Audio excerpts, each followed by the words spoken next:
Eu estou aqui com o Matt Wood, o supervisor de som e também a voz dos Battle Droids e de General Grievous em Star Wars. Matthew, so nice to have you here. Thank you very much. Good to see you. So, as a sound supervisor, you were, I believe I can say that, Ben Burtt's Padawan. Yeah, okay. Absolutely. So how was that experience learning from him, and now you are the sound supervisor of ILM and Skywalker Sound? Well, you know, Ben Burtt, one of the reasons why I loved working with him so much, and he's a dear friend of mine, is that he had such a diverse amount of talent inside of him. You know, he was a director, a writer, an actor, an editor, a sound supervisor, and that's the kind of people that George Lucas would hire at Lucasfilm. And so I got to learn all these different disciplines from him, and George Lucas was very open to not having just do one job, you know? So that, I think that kind of spirit and that independently minded spirit that we all had really pushed us into new boundaries or new zones of technology and ways to make movies.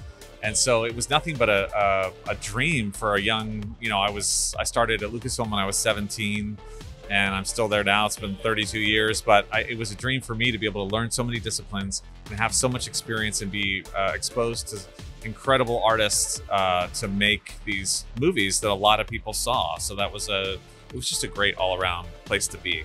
I remember you at the Attack of the Clones documentary about the sounds, and that's where I first knew you, actually. And speaking about Battle Droids, right. You made the voice of the Battle Droids. So how was that process from being a sound supervisor and making the voice and creating that funny voice that Battle Droids make? Roger, roger.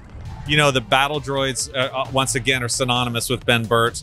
Early on in the early animatics phase of working on Phantom Menace, Ben was exploring the idea of doing motion capture, early motion capture, and some of his funny little walk that he would do ended up to be the final sort of render of how the Battle Droids walked. And we had sort of on the set guys do some versions of the original voices, and then Ben, starting around episode 2, after the droid control ship sort of disengages from all the Battle Droids at the end of Phantom Menace, the new voices sounded a little less smart, you know, and so that was Ben sort of creating that. And the idea that George sort of told us was that the Battle Droids now had independent processors, and they could not afford to stamp out so many processors. The Separatists couldn't, so they were not great against Jedi, but they were okay en masse against clones. And so after the you know, after we finished the prequels, I did some Battle Droids with Ben during the prequels, and then I was sort of handed that mantle to continue them during everything subsequent to that.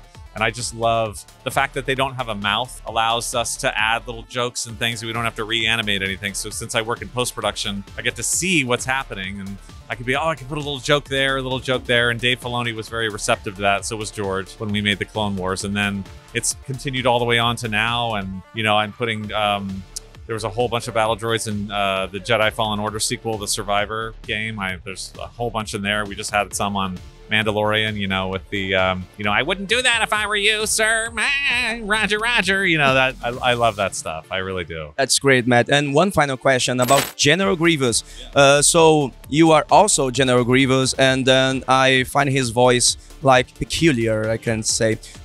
How was the process about creating General Grievous? And we love General Grievous so much because of, you know, the meme hello there. It has the compliment about the other part that is General Kenobi. So please, what can you say about it? Well, I can say, well, you'll have to say hello there one more time. Hello there. General Kenobi, you are a bold one.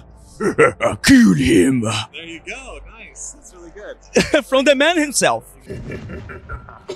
So he, you know, Grievous was the kind of thing too, where it was one of those necessities where we had to have a voice for the character, and obviously it was so wonderfully created by our art department, and it was right place, right time, and there's a whole long story attached to that, but basically we had cast it with 40, 50 different people, and George wasn't exactly getting what he wanted, and a buddy of mine, Chris, that I work with back at Lucasfilm was, why don't you put yours in? Because you know what George likes. And I did sort of almost as a joke.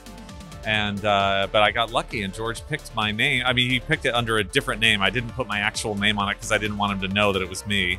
And I sort of Jedi mind tricked George Lucas into giving me the job because he really liked it. And he was very open to it. He was like, oh, great, I'm happy it's you, and let's go record it. So that, and I went with like, he really liked Bela Lugosi, so I went with kind of an Eastern European accent, and I made him very projected and shouting because he was a sort of a general. And I made him sort of frustrated in a way because the droids didn't really perform the way he wanted them to, and he had a real bone to pick with the Jedi. So that was kind of what I went with for the acting part of it, and George was very receptive to that. So that it was once again another process where George Lucas being very open to people having different roles, and I always felt like it was a very accepting atmosphere, and a very almost like educational atmosphere for myself because I was so young doing it.